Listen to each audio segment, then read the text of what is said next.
Hello students, हमारा जो chapter है अवकलज के अनुप्रयोग चल रहा था। इसमें बच्चों हमने हमारी जो प्रश्नावली चल रही थी वो चल रही थी हमारी 6.3 चल रही थी बच्चों, ठीक है ना। इसमें हम जो स्पर्श रेखा और अभिलंब से रिलेटेड बच्चों हमने क्वेश्चंस पढ़े थे ना कि हम अवकलज की मदद से हम कैसे हम स्पर्श रेखा के समीकरण ज्ञात कर सकते हैं या स्पर्श रेखा की हम प्रवणता ज्ञात कर सकते हैं, ठीक है ना। प्रवणता जब पता चल जाती है तो उसी के बेस में हम समीकरण भी ज्ञात करते थे। और प्रवणता कुछ क्वेश्चन थे प्रवणता वाले, कुछ क्वेश्चन थे बिंदु ज्ञात करने वाले। तो हमने सब कुछ इससे पहले वाले वीडियो में बच्चों देखा था कि अगर प्रवणता दी हो तो बिंदु कैसे निकालते हैं, बिंदु दी हो तो प्रवणता कैसे निकालते हैं, और प्रवणता और बिंदु दोनों पता चल गए तो समीकरण कैसे निकालते हैं, चाहे वो स्पर्श रेखा की समीकरण हो चाहे वो अभिलंब की समीकरण हो, ठीक है बच्चों। तो आज हम क्या करेंगे, जो हमने पिछली बार क्वेश्चंस किए थे उसके अलावा जो क्वेश्चन बच गए थे एक्सरसाइज में, ठीक है, थोड़ा अलग टाइप के क्वेश्चंस वो हम करेंगे। लेकिन बच्चों ये क्वेश्चन पहले मैं बता दूं, भले ही थोड़ा सा अलग से जैसे मैंने पहले कराए थे वो सब लगभग एक ही थीम पे थे वो, ठीक है। लेकिन अब ये क्वेश्चन भी है तो उसी से रिलेटेड, बस थोड़ा सा तुम्हारा प्रीवियस नॉलेज जो है पिछली क्लास का कक्षा 11 का वो थोड़ा सा अगर तुम्हें होगा तो ये क्वेश्चन भी इजीली हो जाएंगे बच्चों, ठीक है ना। ये सब चीज़ें तो आएंगी जो तुमने अभी पढ़ी, जो मैंने तुम्हें बताया कि स्पर्श रेखा की प्रवणता जैसे होती है वो क्या होती है, dy/dx होती है। ये मैंने बताया था किसी बिंदु xy पर dy/dx होती है, ठीक है। अभिलंब की प्रवणता -1/dy/dx होती है। किस तरीके से बिंदु निकालते हैं ये सब चीज़ें आती रहेंगी, लेकिन कुछ चीज़ें 11th क्लास के भी इसमें अब आएंगी, ठीक है। जैसे देखो प्रश्न नंबर 8 है, ठीक है। वक्र y बराबर x-2 का वर्ग पर एक बिंदु ज्ञात कीजिए जिस पर स्पर्श रेखा बिंदुओं 2 0 और 4 4 को मिलाने वाली रेखा के समांतर है। तो बच्चों इसमें निकालना क्या है, बिंदु निकालना है ना। सबसे पहले तो हम देखते हैं कि इसमें निकालना क्या है, बिंदु निकालना है, ठीक है। अब बिंदु तुम्हें निकालना बच्चों, तो हमने बिंदु निकालने वाले क्वेश्चन किए थे, लेकिन तुम्हें याद होगा जब बिंदु निकालने वाले क्वेश्चन किए थे तो वहाँ पे एक खास बात होती थी, प्रवणता दी होती थी पहले से, स्पर्श रेखा की प्रवणता दी होती थी, ऐसा ही तो होता था। फिर हम क्या करते थे, फिर हम ये करते थे, मान लो क्वेश्चन में दिया होता था कि स्पर्श रेखा की प्रवणता 2 है और उसके बाद बोलते थे वो स्पर्श बिंदु ज्ञात कीजिए, तो हम अपनी ओर से dy/dx निकालते थे और उसको 2 के बराबर रख देते थे, ठीक है। उससे हमें क्या करते थे, बिंदु मिल जाते थे।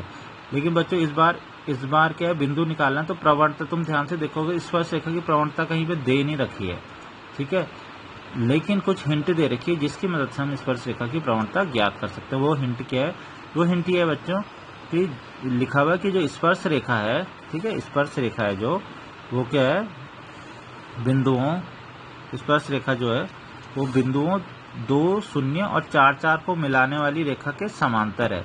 मतलब जो स्पर्श रेखा है, मतलब अगर मैं यहाँ पे बनाऊं तो ये मान लो स्पर्श रेखा है, ठीक है ना, ये है स्पर्श रेखा, ठीक है, ये स्पर्श रेखा है और ये एक दूसरी रेखा है, ठीक है ना। और इस रेखा की क्या खास बात है, ये रेखा बिंदु 2 0 और 4 4 को मिलाती है ये, ठीक है ना, 4 4 को मिलाने वाली रेखा, ये दो बिंदुओं को मिलाने वाली रेखा है, ठीक है ना, 2 0 और 4 4 को मिलाने वाली रेखा। तो क्या बोला उन्होंने, जो स्पर्श रेखा है वो इन दो बिंदुओं को मिलाने वाली रेखा के समांतर है, तो ये स्पर्श रेखा इसके समांतर है। तो बच्चों हमने पिछली क्लास में क्या पढ़ा था, दो चीजें हमको याद करनी है पिछली क्लास की। एक तो हमने ये पढ़ा था पिछली क्लास में कक्षा 11 में कि अगर दो बिंदु दे रखे हों किसी रेखा पे, या यह हमें पता हो कि कोई रेखा किन्हीं दो बिंदुओं से होकर जा रही है, तो उस रेखा की प्रवणता कैसे ज्ञात करते हैं। तो बच्चों क्या फॉर्मूला था, अगर तुम्हें याद आ रहा हो, y2 - y1 बटे x2 - x1 ये होता था ना। तो हम इस रेखा की प्रवणता ज्ञात कर सकते हैं, तो बिंदु 2 0 और 4 4 को मिलाने वाली रेखा की प्रवणता हम निकाल लेंगे y2 - y1 और x2 बटे x2 - x1 से। तो ये पिछली क्लास में पढ़ा था। तो ये प्रवणता कितनी आ गई बच्चों, 2 आ गई, ठीक है। तो अब नेक्स्ट बच्चों ये है कि अब हाँ, एक ये पहली चीज़ तो ये हो गई कि ये हमने पिछली क्लास में पढ़ी थी। दूसरी चीज़ हमने क्या पढ़ी थी, दूसरी चीज़ हमने ये पढ़ी थी कि अगर दो रेखाएं परस्पर समांतर हों तो उनकी खास बात होती है कि उनकी प्रवणताएं हमेशा समान होती हैं, ठीक है, दो रेखा अगर समांतर है तो प्रवणता भी समान होती है। तो इसका मतलब है हमने निकाली तो इसकी प्रवणता कितनी आई 2, लेकिन स्पर्श रेखा क्योंकि इसके समांतर है तो स्पर्श रेखा की प्रवणता भी 2 ही होगी। तो यहाँ से हमें साफ पता चल गया कि जो 2 है ये स्पर्श रेखा की प्रवणता भी है। इसका मतलब है हमें क्या करना है, dy/dx निकालना है और किसके बराबर रख देना है, 2 के बराबर रख देना है।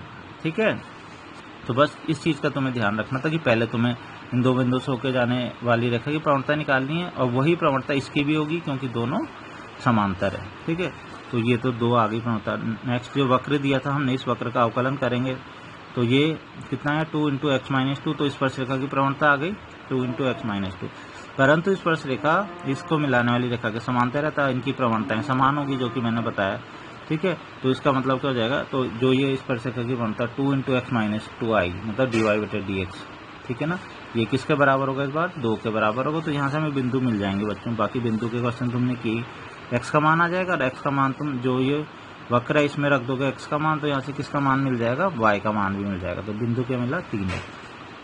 तो बस इसमें मेन चीज़ जो समझने वाली थी ये यही थी जो मैंने अभी तुम्हें बताया। ठीक है, वो भी कक्षा 11 में पढ़ी हुई चीज़ थी। ठीक है, नेक्स्ट है ये भी बच्चों वही है सेम कि कक्षा 11 में तुमने जो ज़्यादातर ये आ रही हैं बच्चों, जो रेखा वाला चैप्टर पढ़ा था ना, स्ट्रेट लाइन, ठीक है ना, उसमें ये सारी चीज़ें पढ़ी थी हमने। नेक्स्ट क्वेश्चन भी कुछ ऐसा ही है जो तुमने रेखा वाला चैप्टर पढ़ा था उससे ही रिलेटेड है। वक्र पर उस बिंदु को ज्ञात कीजिए जिस पर स्पर्श रेखा इतनी है।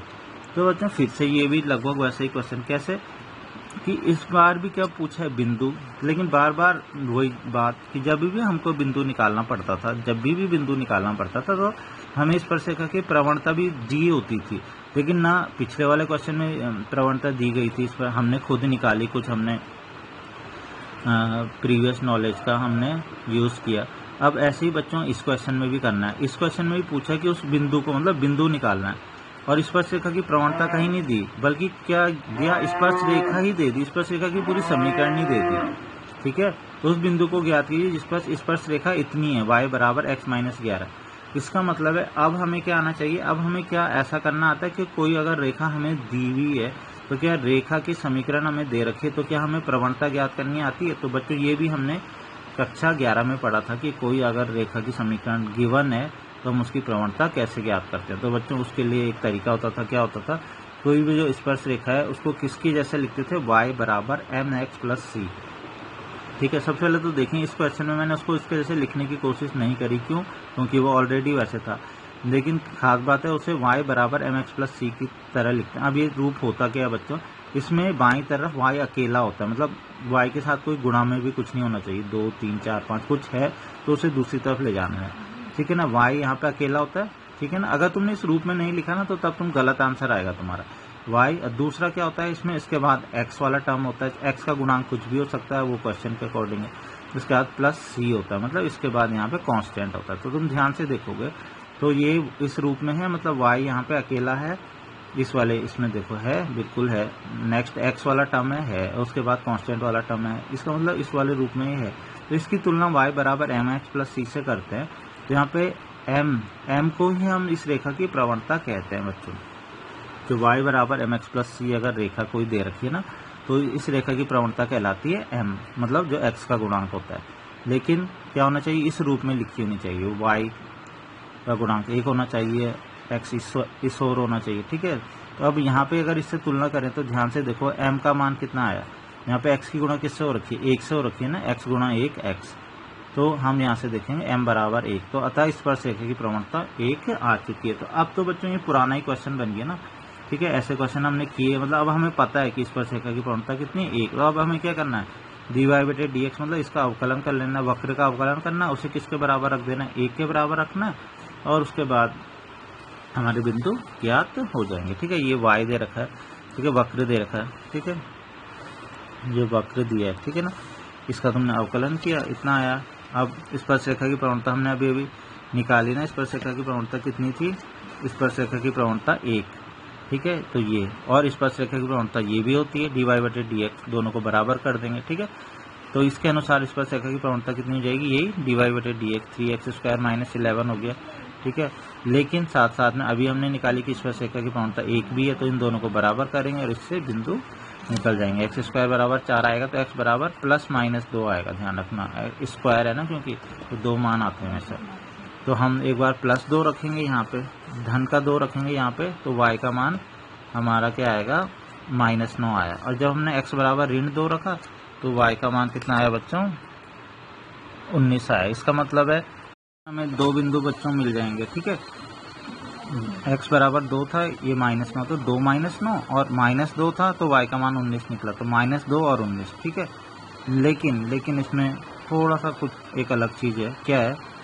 एक खास बात इसमें ये है कि 2 बिंदु निकले, लेकिन हम ध्यान से देखेंगे तो जो ये -2 और 19 है, ये स्पर्श रेखा y बराबर x-2 को संतुष्ट नहीं कर रहा है। मतलब संतुष्ट करने का मतलब अगर x का मान तुम यहाँ पे -2 रखो, y का मान 19 रखो, तो ध्यान से देखोगे ये मतलब इक्वेशन सही नहीं बन पा रही है, ठीक है। ऐसे ही देख लो, देखो y का मान मैं 19 रख देता हूँ तो यहाँ पे 19 हो गया, और यहाँ पे वो x का मान -2 रखो तो -2 और -11 कितना होता है -13 ना, तो -13 बराबर 19 आ रहा, तो गलत है ना। इसका मतलब ये वाला बिंदु संतुष्ट नहीं कर रहा है, तो इसको हम नहीं लेंगे।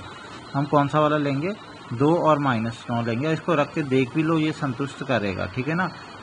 y का मान -9 यहाँ पे देखो, और इधर 2 रखो तो 11 में से 2 गया -9, देखो आ रहा है, ठीक है। इसका मतलब अभी इस बिंदु ये है, इसको थोड़ा सा ध्यान रखना है। नेक्स्ट बच्चों हम प्रश्न नंबर 11 देखेंगे। तो प्रश्न नंबर 11 से रिलेटेड मैंने एक एग्जाम्पल भी कराया था, और मैंने क्वेश्चंस भी 2-3 घर से करने के लिए मैंने दिए थे, ठीक है। तो अब ये वाला क्वेश्चन मैं क्यों करा रहा हूँ? ये वाला क्वेश्चन मैं इसलिए करा रहा हूँ, बस इसमें थोड़ा सा जो अलग सी चीज़ लास्ट में जो आंसर इसका थोड़ा सा औरों से अलग है, इसलिए केवल इसे करा रहा हूँ, नहीं तो कोई टफ क्वेश्चन नहीं था। प्रवणता दे रखी है, प्रवणता 2 वाली सभी रेखाओं का समीकरण ज्ञात कीजिए जो वक्र को स्पर्श करती हैं। वक्र की ये वक्र में x का मान 3 नहीं है, तो इससे हमें ज़्यादा मतलब नहीं है, ठीक है। तो इसका समीकरण ज्ञात करना है। तो तुम्हें पता ही है समीकरण ज्ञात करने के लिए क्या करते हैं। समीकरण ज्ञात करने के लिए हमें 2 चीज़ें पता होती हैं, एक प्रवणता पता होनी चाहिए, एक बिंदु। तो लेकिन जब प्रवणता दी हो तो हम बिंदु तो निकाल ही लेते हैं ना, तो हमें ये पता ही है। उसके लिए क्या करते हैं, जो y दिया होता है उसका अवकलन कर लेते हैं। तो मैं dy/dx इसका अवकलन कर लेता हूँ। 1/x का अवकलन करना आता है, ये तुम्हें कितना होता है -1/x² होता है ना, तो -1/x-3 का वर्ग हो गया। नेक्स्ट है हम क्या करेंगे, लेकिन dy/dx वैसे तो ये आ गया, लेकिन प्रश्न के अनुसार स्पर्श रेखा की प्रवणता कितनी दी है, 2 दे रखी है। तो हम क्या करेंगे, ये dy/dx का मान और ये 2 इन दोनों का आपस में बराबर रख देंगे। ये तो हमने बहुत क्वेश्चन में कर लिया, इसमें कोई दिक्कत नहीं है। तो इसको जब हम आगे सॉल्व करेंगे बच्चों, तो हम देखेंगे यहाँ पे कि x-3 का वर्ग है वो किसके बराबर आया, -1/2 के। तो अब हम इसे जब सॉल्व करेंगे तो यही तो करेंगे कि ये वर्ग है, इसको हम हटा लेंगे और उधर क्या लगा लेंगे, वर्गमूल लगा लेंगे। लेकिन हम एक चीज़ नोटिस करेंगे यहाँ पे, जैसे ही हमने यहाँ पे वर्गमूल लगाया तो देखो वर्गमूल के अंदर क्या आ गया, नेगेटिव आ गया। तो मैंने तुम्हें क्या बताया, कभी भी क्या होना चाहिए, अगर कोई वास्तविक संख्या, हम तो वास्तविक संख्याओं में ही डील करते हैं ना, मतलब वास्तविक संख्याएं वाले ही क्वेश्चन करते हैं ना सारे, काल्पनिक संख्या तो नहीं कर रहे हम। तो कोई भी वास्तविक संख्या है उसकी खास बात होती है कि उसमें वर्गमूल के अंदर नेगेटिव नहीं आना चाहिए, ठीक है ना। कोई भी वास्तविक तुम्हें पॉइंट तब x का मान तभी तो निकाल पाओगे जब यहाँ पे क्या होगा, वर्गमूल के अंदर हमेशा धनात्मक संख्या आनी चाहिए। लेकिन ध्यान से देखोगे यहाँ पे वर्गमूल के अंदर नेगेटिव आ गया, तो यह संभव नहीं है।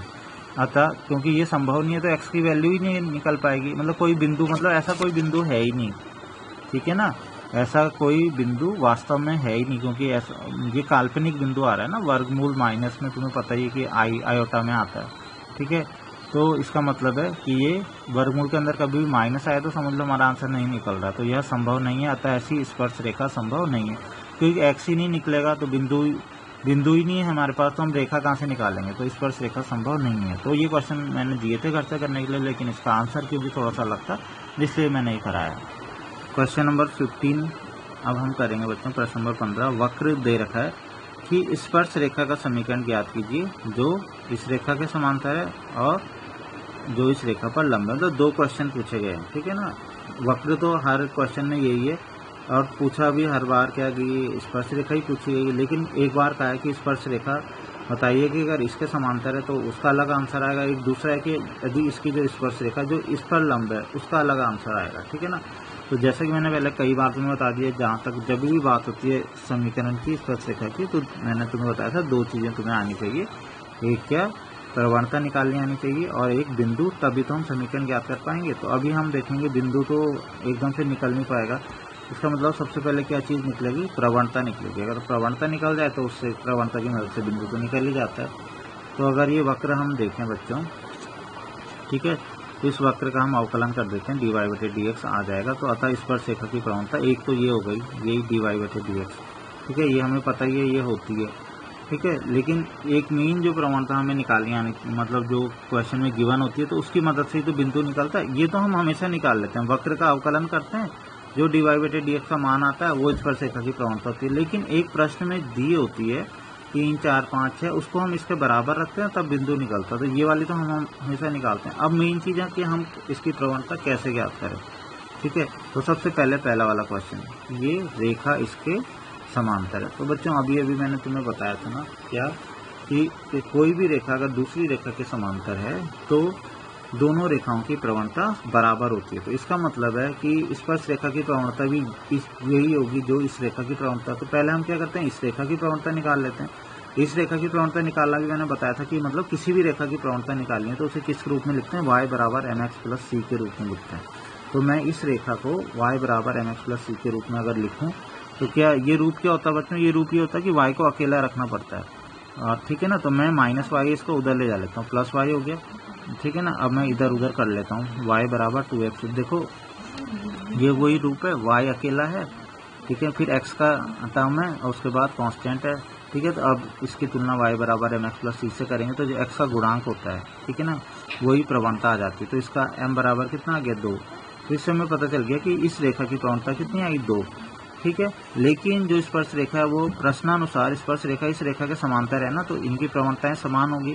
तो इसका मतलब है जो स्पर्श रेखा की प्रवणता है वो भी कितनी होगी 2 होगी, ठीक है ना। स्पर्श रेखा की प्रवणता हमने निकाली थी dy/dx से, वो 2x - 2 थी और वो 2 के बराबर होगा। तो यहाँ से x बराबर 2 आएगा, वो y में रखेंगे तो बिंदु भी निकल जाएगा। और जब हमें प्रवणता भी पता चल गई 2 है और बिंदु भी पता चल गया 2 7 है, तो हम स्पर्श रेखा का समीकरण भी निकाल सकते हैं, y - y1 = m × x - x1, ठीक है बच्चों। तो इस तरीके से इजीली क्वेश्चन हो जाएगा, ठीक है। तो कुछ चीज़ें तुम्हें 11th के अगर ध्यान आएंगी तो ज़रूर क्वेश्चन हो जाएंगे, ठीक है।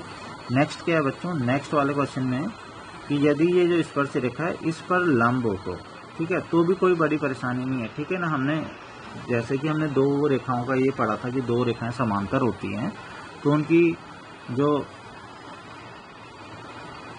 तो अभी हम सबसे पहले ऐसा करते हैं बच्चों कि आगे की बात बाद में करेंगे। सबसे पहले ऐसा करते हैं कि जो ये रेखा दी है ना, पहले इसकी प्रवणता ज्ञात करते हैं, ठीक है ना। इसकी प्रवणता ज्ञात करते हैं, बाकी चीज़ बाद में देखते हैं कि ये उस पर लंब है स्पर्श रेखा पे, तो क्या करना है, ठीक है। सबसे पहले जो ये रेखा दे रखी है 5y - 15x बराबर 13 है, तो इसे किस रूप में लिखेंगे, y + mx + c के रूप में लिख लेंगे, ठीक है। y को अकेला लिखते हैं ना, तो मैं y को यहीं रहने देता हूँ, 5y इसको इधर ले जा लेता हूँ, ठीक है। अभी भी y अकेला नहीं हुआ, ये 5 है, इसके साथ गुणा में, तो 5 को हम इधर बटे में ले आते हैं, 5 × 3 = 15, 13/5। अब ये इस रूप में आ गया। तो अब इसकी तुलना y बराबर mx + c से कर लेंगे। तो यहाँ से m की वैल्यू कितनी आ जाएगी, 3 आ गई ना, ठीक है। तो अब आ गई m की वैल्यू आ गई 3 आ गई, ठीक है। तो जो हमें रेखा दी गई है, ठीक है ना, तो एक तरीके से उसकी प्रवणता जो ये हमें यहाँ पे रेखा दी गई थी ये वाली, तो इस पे लंब थी, तो उस रेखा की प्रवणता आ गई 3, ठीक है। लेकिन प्रश्न के अनुसार ये कहा गया है कि जो स्पर्श रेखा की प्रवणता है, स्पर्श रेखा है, वो इस रेखा पर लंब है। कौन सी वाली रेखा पे, इस वाली पे।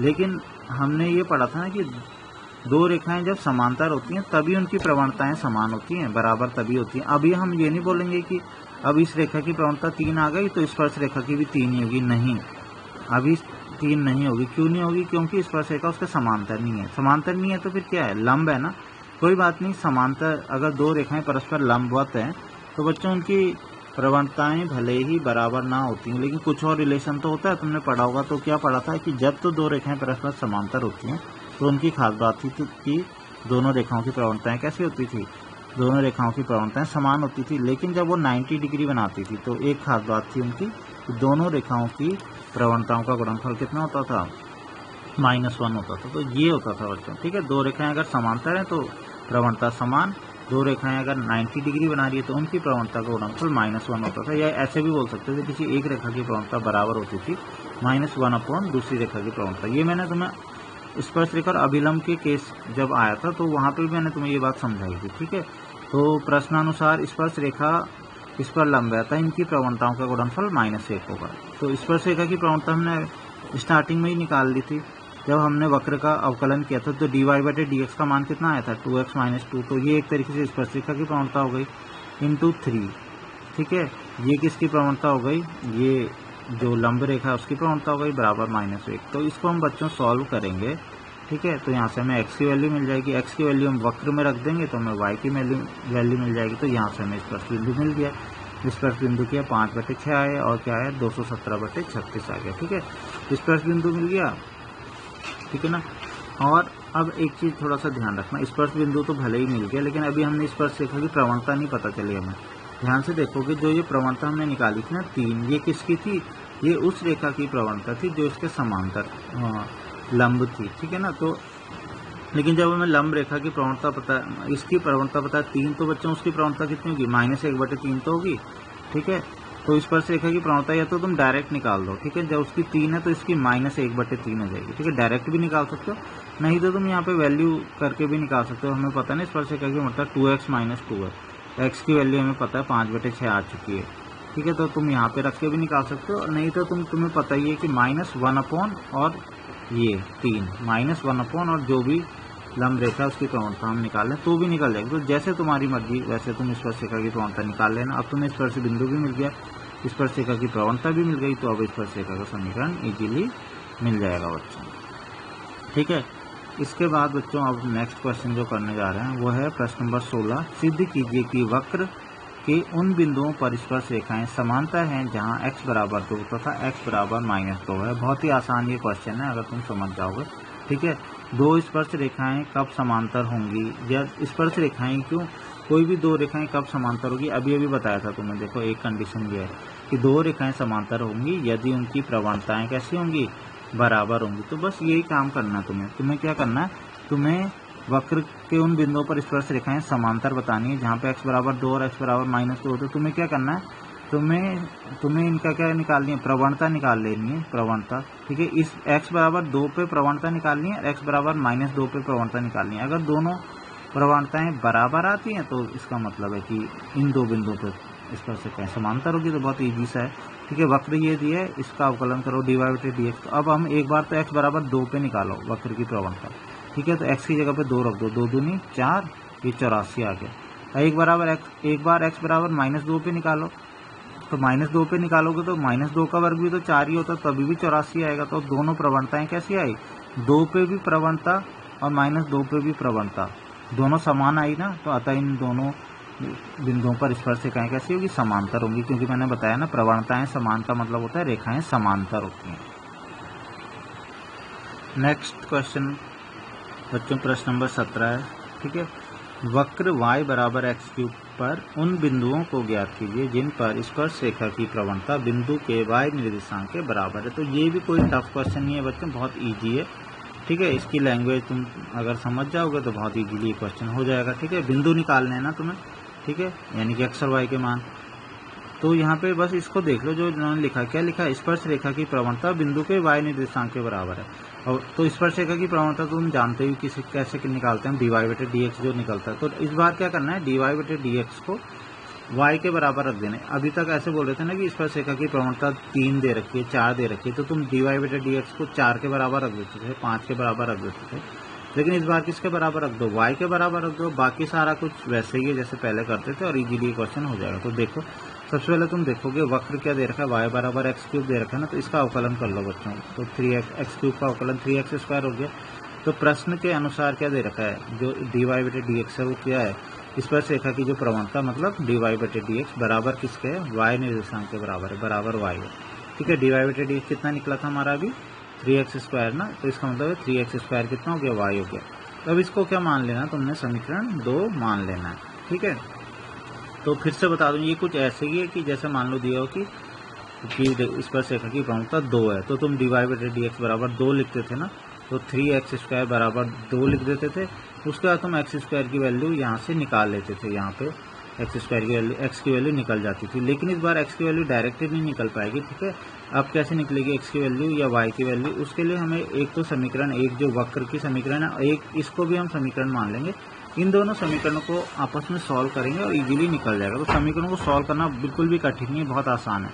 जैसे तुम यहाँ से y का मान यहाँ रख दो या फिर यहाँ से y का मान यहाँ रख दो, y बराबर एक्स क्यूब है ना, तुम यहाँ पे रख दो एक्स क्यूब, तो भी निकल जाएगा एक्स का मान, या फिर y बराबर 3x² यहाँ रख दो। तो मैंने y बराबर 3x² यहाँ रखा है, तो 3x² बराबर एक्स क्यूब हो गया। इसको इधर लाओ, काटना नहीं है, ध्यान रखना, ठीक है ना, काटना मत, इसको इधर ला दो, क्योंकि काटने से ना x की कुछ वैल्यूज़ कम हो जाती हैं, क्योंकि तुम्हें पता है यहाँ पे x की हाथ 3 है ना, तो यहाँ पे टोटल 3 वैल्यूज़ तो आनी चाहिए, ठीक है। तो हम एक्स क्यूब को इधर लाएंगे, एक्स स्क्वायर को कॉमन लेंगे, तो यहाँ से एक्स स्क्वायर बराबर 0 हो गया और x माइनस 3 बराबर 0, तो x माइनस 3 0, तो x का मान 3 आया। एक्स स्क्वायर बराबर 0 होगा तो x का मान 0 आएगा, दोनों मान 0 आएंगे। तो वैसे तो मैंने बोला था ना x की हाथ 3 है तो 3 मान आने चाहिए, लेकिन एक मान इसमें रिपीट हो रहा है, x का मान 0 और x का मान 0 रिपीट हो रहा है x का मान, ठीक है। तो कुल मिला के 2 मान आ गए x के, बस ये x के मान यहाँ पे रख दो, x का मान 0 रख, जब x बराबर 0 तो y बराबर 0, बिंदु 0 0 मिला। जब x बराबर 3, ठीक है, 3 3 9, 9 3 27, तो y का मान 27, तो बिंदु ये मिल गए। बिंदु ही तो ज्ञात करने थे, तो इजीली देखोगे तुम ये बिंदु ज्ञात हो गए। प्रश्न नंबर 18 नेक्स्ट देखेंगे बच्चों, जरा ध्यान से देखना है, थोड़ा सा अलग क्वेश्चन हो जाएगा, ठीक है, ठीक है। ये थोड़ा क्वेश्चन अलग है। वक्र y बराबर, ये वक्र दे रखा है, पर उन बिंदुओं को ज्ञात कीजिए जिन पर स्पर्श रेखाएं मूल बिंदु से होकर जाती हैं, ठीक है। तो ये थोड़ा अलग है, तो इसमें तुम्हें दरअसल जो बिंदु है ना उनको मानना पड़ेगा कुछ, ठीक है ना। तो मान लिया कि जो बिंदु हैं वो x1 y1 है, तो सबसे पहला इंपॉर्टेंट चीज़ तो इसमें यही है, ठीक है। तो इसको थोड़ा ध्यान दे रहे हैं, थोड़ा सा अलग है क्वेश्चन, ठीक है। तो सबसे पहला, अभी तक हम ऐसे नॉर्मली मानते नहीं थे बिंदुओं को, ठीक है ना, इस बार तुम्हें मानना पड़ेगा। बिंदु x1 y1 है, ठीक है। अब वक्र दे रखा है, ठीक है, वक्र ये दे रखा है, तो देखो करने का तरीका क्या है। करने का तरीका मेन ये है कि हमने अभी सबसे पहले तुम्हें दिमाग में ये रखना है कि तुमने अपनी ओर से क्या कर लेना है, बिंदु मान लेना है x1 y1, ठीक है। उसके बाद क्योंकि तुमने बिंदु अपनी ओर से मान लिए हैं, तो अब हम अपनी ओर से प्रवणता भी निकाल सकते हैं इन दो बिंदुओं पे, दो बिंदुओं पे नहीं, मतलब x1 y1 पे, इस बिंदु पे हम प्रवणता भी ज्ञात कर सकते हैं स्पर्श रेखा की, ठीक है। तो हम क्या करेंगे, वक्र तो दे ही रखा है ना, ठीक है, वक्र का हम अवकलन कर देंगे तो dy/dx इतना आ जाएगा। अब हमें बिंदु, जो ये बिंदु हमने माना था, इस पे स्पर्श रेखा की प्रवणता निकालनी होगी, तो क्या करेंगे, जहाँ पे x है वहाँ पे हम उस बिंदु को x निर्देशांक रख देंगे और y पे y निर्देशांक रख देंगे। लेकिन ध्यान से देखोगे y निर्देशांक तो यहाँ है ही नहीं, तो हमें क्या करना पड़ेगा, केवल जहाँ x है उसकी जगह पे x1 रखना पड़ेगा, तो हमने रख दिया। तो इससे हमें स्पर्श रेखा की प्रवणता भी पता चल गई है, हालांकि हमें पूरी अच्छी तरीके से पता नहीं चली है, तो ऐसे नहीं पता चला, संख्या में पता नहीं चला, न संख्या में हमें ये पता चला कि 2,3, न हमें ये पता चला कि स्पर्श रेखा की प्रवणता 5 है, ठीक है, वो कुछ भी पता नहीं है, लेकिन हमें केवल x1 y1 के रूप में ही पता है, ठीक है। तो हमें इसको ऐसे ही मान लेना है, इसीलिए क्वेश्चन थोड़ा अलग है, ठीक है। अभी इस बिंदु हमने मान लेना x1 y1, प्रवणता भी हमने x1 y1 के रूप में ही हमने निकाल लिया, ठीक है। अब हम क्या करेंगे, इस बिंदु x1 y1 पर स्पर्श रेखा का समीकरण भी लिख देंगे, ठीक है। समीकरण भी ऐसे ही लिख देंगे, हमें बिंदु ना बिंदु ढंग से पता है ना प्रवणता ढंग से पता है, लेकिन हम ऐसे ही हम समीकरण, स्पर्श रेखा का समीकरण लिख देंगे। y माइनस y1 बराबर, यहाँ पे स्पर्श रेखा का प्रवणता आएगी, ये लिख देंगे, और x माइनस x1, ठीक है। अब देखो ध्यान से क्या लिखा हुआ, उन बिंदुओं को ज्ञात कीजिए जिन पर स्पर्श रेखाएं मूल बिंदु से होके जाती हैं। तो एक खास बात उन्होंने कहा है कि जो ये स्पर्श रेखा है मूल बिंदु से होके जा रही है। मूल बिंदु का मतलब क्या होता है बच्चों, मूल बिंदु का मतलब होता है 0 0। तो उन्होंने कहा है कि जो ये स्पर्श रेखा हमने निकाली है ये मूल बिंदु से होके जा रही है। अगर मूल बिंदु से होके जा रही है कि तो ये मूल बिंदु को संतुष्ट करेगी ना। संतुष्ट करने का क्या मतलब होता है कि हम जहाँ पे x है और y है उसकी जगह पे ये बिंदु रख देंगे। तो x की जगह पे तुम्हें 0 रख देना बच्चों, और y की जगह पे भी कितना रख देना, 0। तो मैं यहाँ पे जो है समीकरण है यहाँ पे y की जगह पे 0 रख दिया, x की जगह पे 0 रख दिया, ठीक है। 0 रखने के बाद मैं इसको थोड़ा सॉल्व करूँगा, ठीक है। सॉल्व क्या किया है, सॉल्व बस इतना किया मैंने, इधर की साइड तो y1 था ना, इधर मैंने किया कि x1 का वर्ग मैंने कॉमन ले लिया, और क्या कॉमन लिया, 2 भी कॉमन आ रहा था, तो जो कुछ कॉमन आ रहा था मैंने कॉमन ले लिया यहाँ पे। और यहाँ पे माइनस x1 और यहाँ पे माइनस y1, तो माइनस से माइनस कट जाएगा, तो कुल मिला के आएगा y1 बराबर 2x1, x1 का वर्ग है ना ये, और यहाँ पे x1 है, तो x1 गुना x1 का वर्ग, x1 की घात 3 हो गया, तो इसको मैं मान लूँगा समीकरण 1, ठीक है। तो ये हो गया समीकरण 1।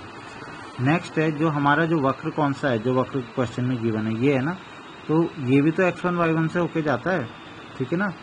ये वक्र जो ये बिंदु है, क्योंकि वो स्पर्श रेखा वक्र पे ही तो बनी होगी, तो वो बिंदु इसका मतलब है जो x1 y1 है वो जो x1 y1 बिंदु है वो वक्र पे भी होगा, तो इसका मतलब वो वक्र को भी संतुष्ट करेगा। तो हम क्या करेंगे, जहाँ पे x है उसकी जगह पे x1 रख देंगे वक्र में, और y की जगह y1।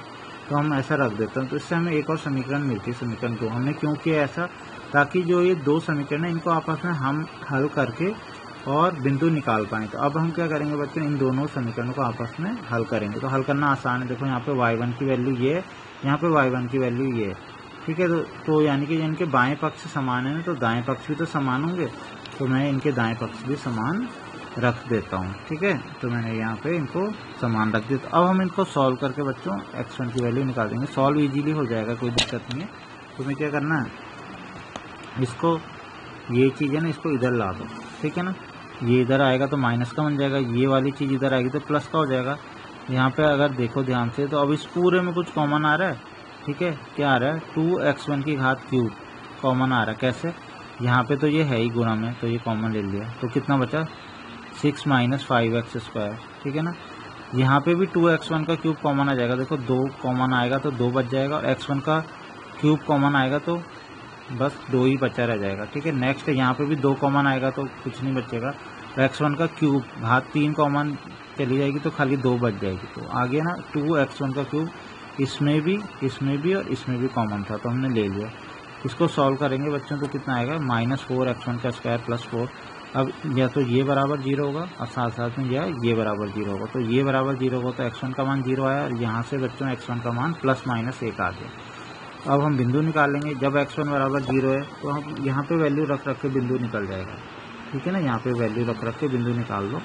जब x1 बराबर 0 है, ठीक है, तो y1 बराबर भी 0 आएगा। जब x1 बराबर -1 है तो y1 की वैल्यू निकालेंगे, और जब x1 बराबर 1 है तो y1 की वैल्यू निकालेंगे। तो वहाँ से हमें 3 बिंदु बच्चों मिल जाएंगे। एक तो 0 0 मिला, एक -1 -2 मिला, और एक 1 और 2। ये तीनों के तीनों हमारे आंसर हैं, ध्यान रखना, ठीक है। तो इस तरीके से हमें आंसर मिल जाएगा। बिंदु ही तो ज्ञात करने थे, उन बिंदुओं को ज्ञात कर दीजिए। तो ये मेथड में थोड़ा सा पता होना चाहिए, तो ये क्वेश्चन हो जाएगा।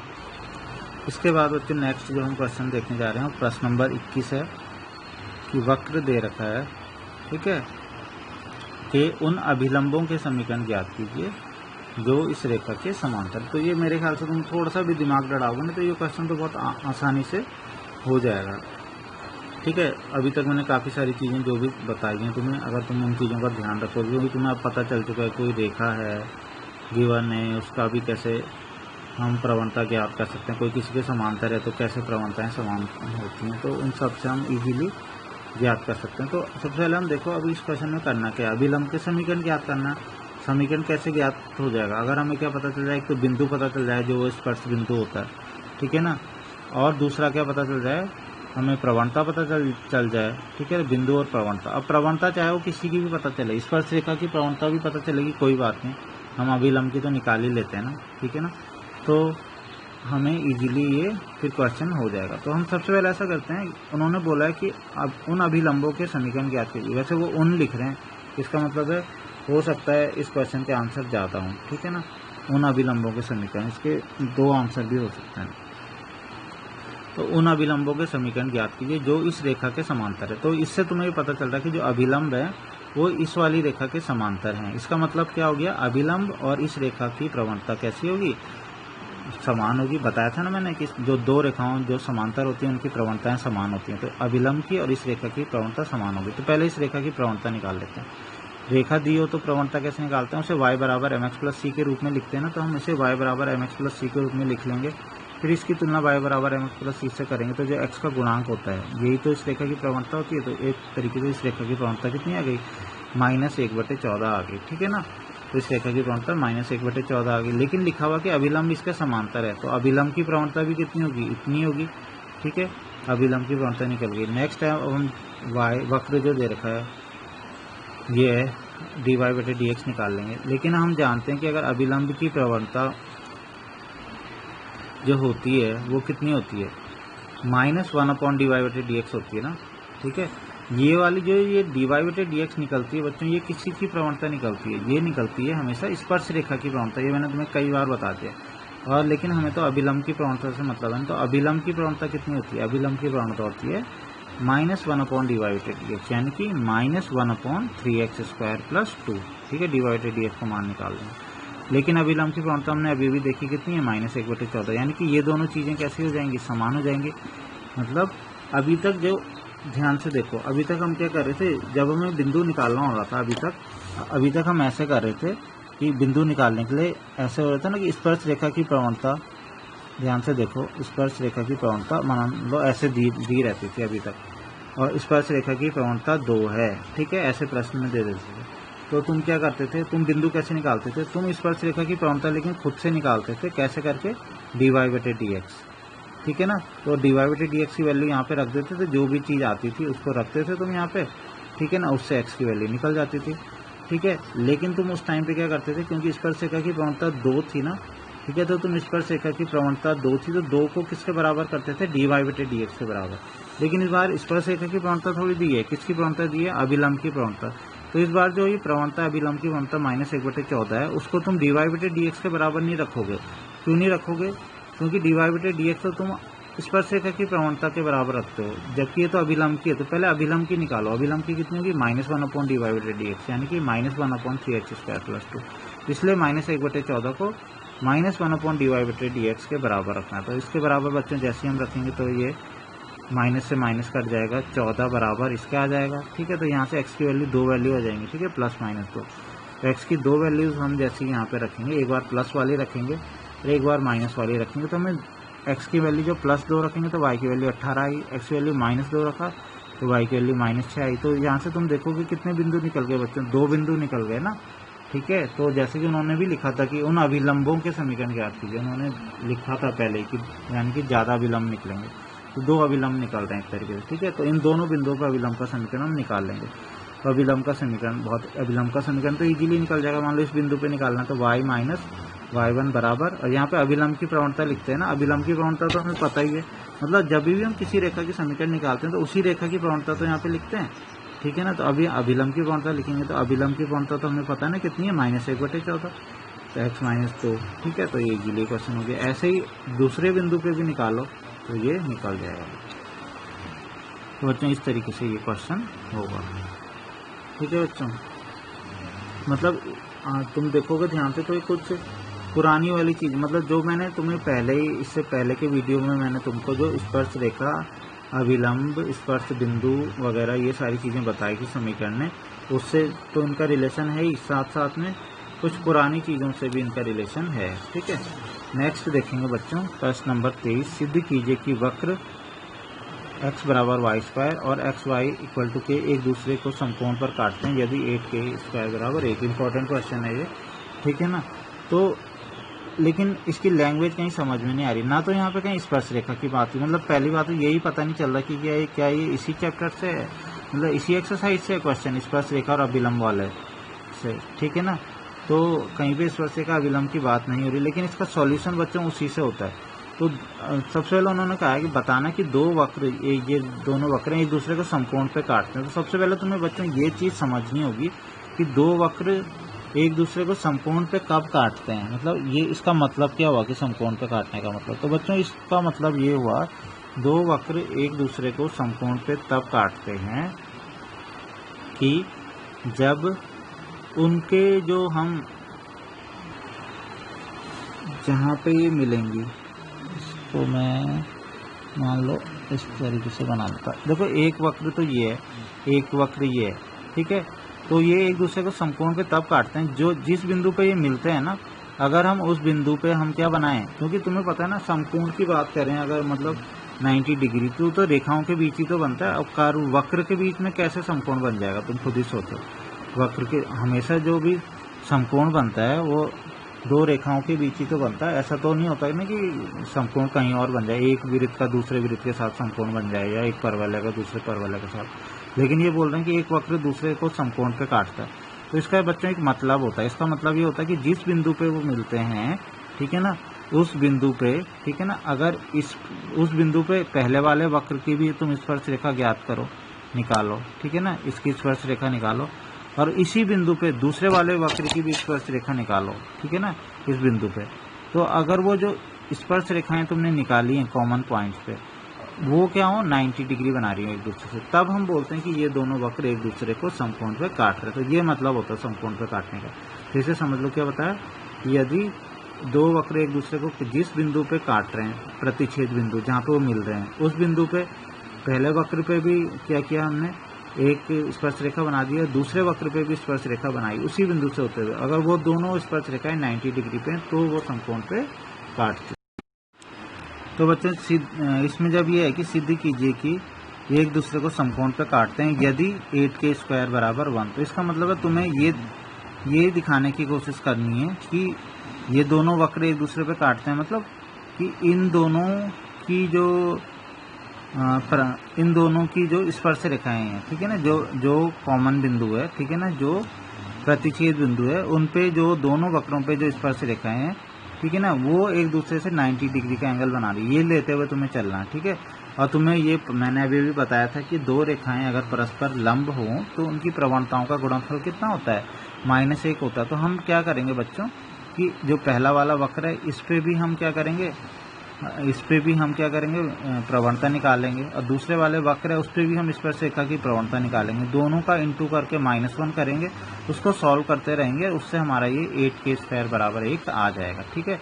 लेकिन प्रवणता निकालें कौन से बिंदु पे, तो वो निकालेंगे प्रतिच्छेद बिंदु पे। तो बच्चों सबसे पहला काम हम ये करेंगे कि ये दोनों के दोनों जो वक्र है उनको हम क्या करेंगे, सॉल्व करेंगे। ये बात मैंने तुम्हें शायद कहीं पहले बताई और नहीं बताई होगी, तो बताई होगी शायद, जो समाकलन वाला चैप्टर है, ठीक है, उस वाले में बताई हुई क्या कि दो वक्र हैं, ठीक है, तो वो दोनों कहाँ पे मिलते हैं, मतलब कहाँ पे प्रतिच्छेद करते हैं। अगर ये चीज़ हमें निकालनी हो तो उसका क्या तरीका होता है, उसका सिंपल सा ये तरीका होता है कि जो दोनों के दोनों वक्र दिए होते हैं उनको आपस में सॉल्व करके हम बिंदु ज्ञात कर लेते हैं, x और y के मान ज्ञात कर लेते हैं, और वही वो बिंदु होते हैं जहाँ पे वो दोनों वक्र क्या करते हैं, एक दूसरे को काटते हैं, ठीक है। तो कभी भी ऐसा होता है कि 2 वक्र 3 वक्र जितने भी दिए हैं और तुम्हें बताना कि वो दोनों के दोनों वक्र एक दूसरे को कौन से बिंदु पे काटेंगे, ठीक है ना, प्रतिच्छेद बिंदु कौन सा है, काटने वाला बिंदु कौन सा है।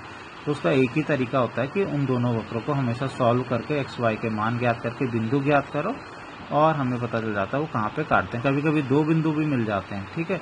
तो अभी फ़िलहाल अगर हम देखें तो अगर ये तो मैंने ऐसे ही रफली ये फिगर बनाया, जरूरी नहीं कि ऐसे ही होंगे। ये देखो परवलय टाइप के मैंने बना लिए, ये वाला तो परवलय है लेकिन ये परवलय नहीं लग रहा, ठीक है, लेकिन ये मैंने ऐसे ही बनाया, रफली बनाया, ध्यान रखना। तो इसको ज़रूरी नहीं है तुम्हें इस चित्र को तुम्हें बनाना है, ठीक है। तो समीकरण, तो इन दोनों को सॉल्व करना है, मतलब प्रतिच्छेद बिंदु ज्ञात करने के लिए हम क्या करेंगे, समीकरण 1 से x का मान यहाँ पे रख दो, ठीक है ना। तो समीकरण 1 से x का मान समीकरण 2 में रखो, तो y² यहाँ पे रख दो, तो y की घात 3 बराबर k हो जाएगा बच्चों। अच्छा अभी बताओ, y की घात 3 बराबर k है, तो y बराबर लिखना हो तो कैसे लिखते हैं, ये मैंने तुम्हें बताया था। कभी भी घात को दूसरी तरफ ले जाना हो तो एक सिंपल सा रूल है कि क्या होता है बच्चों, उसका घात का तुम्हें व्युत्क्रम कर देना है बस। मान लो यहाँ पे 3 है, तो इसको तुम्हें y की घात 1 बनानी है, तो सिंपल y रखना है। तो 3 को उधर ले जाओ और उसका व्युत्क्रम, 3 का व्युत्क्रम कितना, उल्टा कितना हो जाएगा, 1/3। मान लो यहाँ पे 2/3 होता, तो 2/3 को उधर ले जाओगे तो कितना हो जाएगा, 3/2। तो बस ये करना होता है, मतलब 5/6 है तो उधर ले जाओगे तो 6/5। तो सिंपल सा ये है। तो y की वैल्यू तुम्हें निकालनी थी, तो कितनी होगी, k की घात 1/3। अब हम क्या करेंगे, ये y का मान, अब हमें x का मान निकालना है, तो y का मान यहाँ पे रख दो समीकरण 1 में। तो y का मान रख दो, k की घात 1/3, और उसकी घात भी 2 है, तो घात की भी घात होती है तो आपस में गुणा होती है ना घातों की, तो 2 गुणा 1/3 यानी 2/3। तो यहाँ पे x का मान भी निकल गया, y का भी निकल गया, तो बिंदु निकल गया, प्रतिच्छेद बिंदु क्या आया, k की घात 2/3 और k की घात 1/3। अब प्रतिच्छेद बिंदु निकल गया, तो अब हमने क्या बोला था कि हम प्रवणता निकालेंगे स्पर्श रेखा की, लेकिन दोनों वक्रों पे निकालेंगे, ठीक है। तो हम सबसे पहले पहला वाला वक्र देख लेते हैं। इस वक्र का अवकलन करो जरा, x का अवकलन 1 होता है, y² का 2y dy/dx, तो यहाँ से dy/dx का मान ये आ गया पहले वाले वक्र का। लेकिन दोनों के दोनों वक्र काट तो इसी बिंदु पे रहे ना, तो इसी बिंदु पे दोनों वक्रों की तुम्हें क्या निकालनी है, स्पर्श रेखा निकालनी है। तो पहले हम इस वाले वक्र की स्पर्श रेखा निकालते हैं, क्योंकि इसका dy/dx हम निकाल चुके हैं। तो बिंदु इस पे वक्र, इस पहले वाले वक्र की, ठीक है ना, स्पर्श रेखा की प्रवणता m1 बराबर कितना हो जाएगा। अब हम यहाँ पे इस बिंदु को हम रख देंगे बच्चों, ठीक है ना। तो यहाँ पे x तो है ही नहीं, केवल हमें y वाला पोर्शन रखना पड़ेगा। y का मान कितना है, k की घात 1/3, तो 1/2 k की घात 1/3 आ गया। उसके बाद बच्चों हम क्या करेंगे, नेक्स्ट है, ठीक है,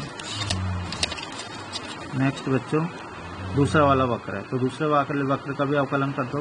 पहला फलन गुणा दूसरे का अवकलन x गुणा dy/dt प्लस y गुणा पहले का अवकलन x का अवकलन 1 के अचर संख्या उसका अवकलन 0। तो यहाँ से dy/dx का मान हो गया, y उधर चला गया -y और x फिर भाग में इधर आ गया -1। अब हम जो बिंदु प्रतिच्छेद बिंदु आया था उस पर हम इसकी भी स्पर्श रेखा निकालेंगे। ठीक है, तो अभी यहाँ पे y भी और x भी है, तो हमें y भी रखना पड़ेगा। y निर्देशांक मतलब ये, ठीक है ना, ये ऊपर रख देंगे और ये नीचे रखेंगे, तो हमें दोनों की प्रवणता पता चल गई m1 m2। लेकिन दोनों वक्र एक दूसरे को किस पे काटेंगे? समकोण पे काटेंगे। कब? यदि दोनों स्पर्श रेखाएं एक दूसरे को समकोण पे काटेंगे। इसका मतलब है क्या? m1 गुणा m2 बराबर कितना होना चाहिए? -1। पहले की प्रवणता इतनी आई थी ना, दूसरे की इतनी आई थी, बराबर -1। तुम ध्यान से देखोगे k की घात 1/3 से k की घात 1/3 कट जाएगा, कितना बचेगा? k की घात 2/3। माइनस से माइनस भी क्या हो जाएगा? प्लस हो जाएगा, माइनस से माइनस भी कट जाएगा। इस दो को उधर ले गए, ठीक है ना। अब दोनों ओर क्या कर लो? वर्ग कर लेते हैं। अब क्यों किया वर्ग? दोनों ओर वर्ग इसलिए किया ताकि क्या हो, बल्कि वर्ग भी नहीं, वर्ग करने से कुछ फायदा नहीं होगा। क्या? दोनों ओर घन करने पर, ठीक है ना। क्योंकि घन क्यों किया? घन इसीलिए किया कि बटे में 3 है ना। तो अब हम क्या करेंगे? जब हमें घन करेंगे, मतलब घात, दोनों ओर घात 3 करेंगे, तो क्या होगा? हमने क्या पढ़ा है कि जब घात की भी घात होती है तो घातों की गुणा होती है ना। तो 2/3 की जब हम गुणा 3 से करेंगे तो बच्चों 3 से 3 कट जाएगा ना। अगर हम सोचो हम दोनों ओर वर्ग करते तो तब क्या फ़ायदा होता? तब हम गुणा करते इससे, तो 2 से 3 कटता नहीं, हमें कुछ भी आंसर हमें ढंग से नहीं मिल पाता। इसलिए दोनों ओर घन करना है, ठीक है। तो घात 3 करनी है, दोनों ओर घात 3 करनी है। एक की घात 3 तो तुम्हें पता ही है 1 होता है। इसकी घात 3 करेंगे, जैसा कि मैंने बताया 2/3 की गुणा 3 से होगी, तो 3 से 3 कट जाएगा, k की घात 2 हो जाएगा। बाकी 2 की घात 3 करोगे तो 2 दूनी 4 दूनी 8। तो यहाँ से 8k² बराबर 1 आ गए। यही तो हमको सिद्ध करना था बच्चों, ठीक है ना, ये कि ये दूसरे को समकोण पर काटेंगे यदि 8k² बराबर 1। तो ये हमारा आंसर आ गया। तो बच्चों अब इससे रिलेटेड क्वेश्चन लगभग हमारी जो प्रश्न, मतलब जो ये वाली प्रश्नावली, इसके लगभग हमारे क्वेश्चंस बच्चों हो चुके हैं। 1-2 क्वेश्चन शायद अभी भी बच गए हैं, तो वो तुम घर से कर लोगे, ठीक है ना। नहीं तो लगभग सारे क्वेश्चन हो गए। तो 1-2 क्वेश्चन वो होमवर्क के लिए तुम्हारे लिए, क्योंकि अब तुम्हें काफ़ी हद तक मैंने काफ़ी सारी चीज़ें इसमें हमारी बात हुई है आज, ठीक है ना, कि y = mx + c, ठीक है ना, m1 बराबर m2, m1 × m2 बराबर -1। तो काफ़ी सारी चीज़ें आई हैं। तो अब 1-2 क्वेश्चन जो और बचे हैं तो उनको भी तुम इजीली कर सकते हो बच्चों। तो इस तरीके से बच्चों ये एक्सरसाइज हमारी कंप्लीट हो गई। इसके बाद हम नेक्स्ट एक्सरसाइज अब नेक्स्ट वीडियो में करेंगे। कोई क्वेश्चन में कोई भी प्रॉब्लम हो तो मुझे बताओगे, मैं उसका सॉल्यूशन भेज दूँगा।